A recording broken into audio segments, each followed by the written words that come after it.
Glenelg headed out to the wide open spaces of Elizabeth Oval looking for some consistency in their play, and it all came together in a 7-goal second quarter.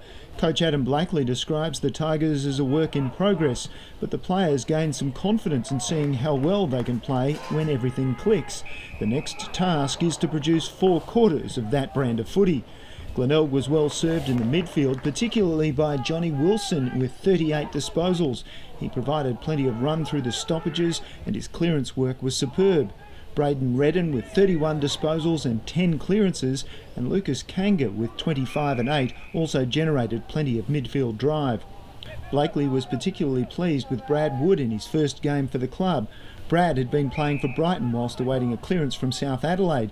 He's a ruckman come forward who booted 3 goals and used his leap to secure 18 hitouts. But more importantly, it was his tapping to advantage that gave the midfielders first use of the ball. For the Bulldogs, it was another ruckman in Cooper Stoll with 27 hitouts who's showing the benefits of a full pre-season with the seniors. He has a tremendous work ethic, and coach David Harvey sees him as the very heart and soul of the side. Patrick White and Brandon Rigney returned from a run in the reserves last week and definitely benefited from the experience of playing at the next level. Brock Castry returned from Prince Alfred College and rotated through the midfield, changing with Rigney. 38 disposals, 11 marks and 8 clearances is a great day out in anyone's language. And there's another Scud missile on the launch pad. Reece Hocking, the son of inaugural Crows squad rover Eddie, is still eligible for the under-16s, but in his second under-18 game showed some dash coming out of the back line.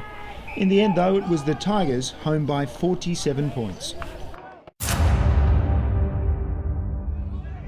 4th-placed Woodville West Torrens lined up against 5th-placed Port at Woodville Oval, and a win to the Magpies would see them draw level on points. However, the Eagles got off to a flyer in the first quarter, slamming on 5 goals while Port didn't even trouble the scorers. The second and third quarters were more of a contest as the Magpies pegged back some of the deficit. Eagles coach Shane Grimm rated Tom Schwartz as the best player because of his on-field leadership, showing the way and laying 7 tackles as well as collecting 22 disposals and 7 clearances. Under-18 state squad member Luke Dunstan with 28 disposals and 2 goals, along with Matthew Appleton with 27 disposals and 12 clearances, were the prime movers in the Eagles' engine room. The Eagles were well served by their big men. Tom Huppert's collected 22 hitouts and took some good contested marks. 2 country lads, Matthew Carey from Maitland and Cameron Giles from the Blythe Snowtown Football Club, shared some of the ruck duties and provided a couple of good targets up forward, booting 3 goals apiece. A player to watch is Will Northeast, a highly skilled midfielder come small forward, who's the son of Paul Northeast, a tough, rough defender and multiple premiership player with the Magpies.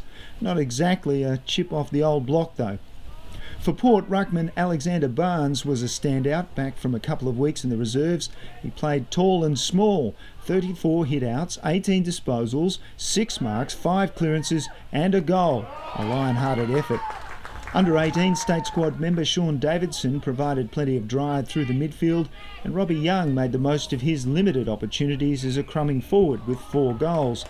Robbie had been struggling in defence and was dropped 3 weeks ago, so he obviously prefers kicking goals rather than trying to stop them. Pint-sized midfielder Harley Tiller showed plenty of ticker, laying 12 tackles as well as gathering 16 disposals, while Jamie McIntyre, playing as a sweeper in defence, was also very competitive and never gave up. But the Eagles proved too strong in the end, rattling on a further 5 goals in the final term to secure a comfortable 47-point victory. When Sturt and North Adelaide last met, the Double Blues triumphed by a massive 108 points. However, in the confined spaces of Unley Oval, the Roosters gave a much better account of themselves this time around. North's midfield was strengthened by the return of Jack Grieger from the reserves, plus 3 players from Prince Alfred College, and it really makes a difference to the engine room.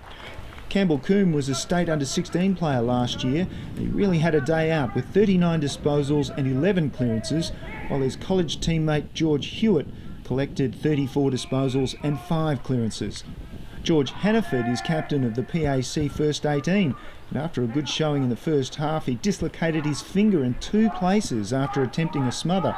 He was forced to leave the field and go to hospital, but fortunately didn't require surgery.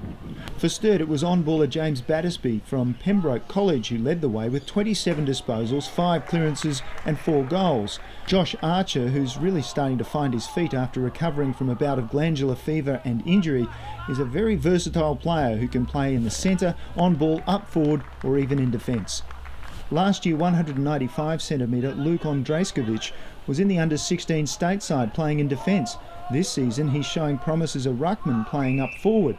25 hit-outs, 10 disposals and 3 clearances was a fair day's work for a young tall. There was only a point in it at three-quarter time, and an incident at the 14-minute mark of the last quarter affected the result of the match. Sturt's Jake Atkinson marked in the last line of defence, and his kick from behind the line hit the goal post. Even though he was not in the field of play, a rush behind was recorded to North. What's your decision? The remainder of the final quarter was a real arm wrestle, and when the siren sounded, the scores were locked together at 61 apiece.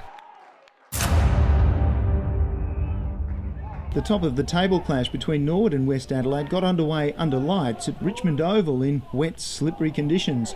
The last time they met, when conditions were dry, West inflicted Norwood's only loss of the season. Inaccurate kicking inside 40 by the Redlegs kept the Bloods in touch. A quarter-time score of 1-6 could easily have been 4-3. Westie's solitary score, a goal, came at the 24-minute mark. Although it was soft underfoot, Norwood handled the conditions better than West, and this was borne out by the fact the Redlegs were able to score 5 goals in each of the remaining quarters, while West could only manage 5 majors for the rest of the match. Norwood's trump card turned out to be state under-18 fullback Matt Wallace, who played up forward and proved to be a real target, plucking 13 marks and booting 5 goals. Coach David Oates sees a potential AFL future for Wallace as a forward-come-midfielder. Norwood was served well in the midfield, with overage on-baller Ben Vidic collecting 33 possessions and 9 clearances, while Dan Williamson, who really carried the footy well, finished with 27 possessions and had 10 clearances. And speaking of run, Norwood had plenty of it coming out of the back half. Under-18 state squad member Fred Bytel provided plenty of rebound across half-back and carried the ball with plenty of dash, while fullback Blake Hellier managed to rack up 24 possessions as an attacking defender. No mean feat when the ball wasn't coming down his end as often as West would have liked. The Bloods were forced to make 12 changes to the side that played Centrals. 5 were called up for under-16 state duties and 3 were promoted to the reserves. This meant 7 under-16 players made their debut. For West, once again the possession machine, Ryan Dykesman, amassed 36 disposals and had 7 clearances, while ruckman Ryan Simister, who was a member of last year's state under-16 championship side under Darryl Hart, got his hand to 34 hit-outs.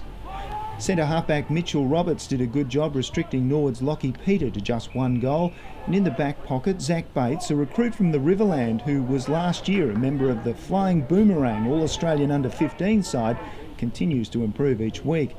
An emphatic 64-point victory now puts the Redlegs a game clear at the top of the table.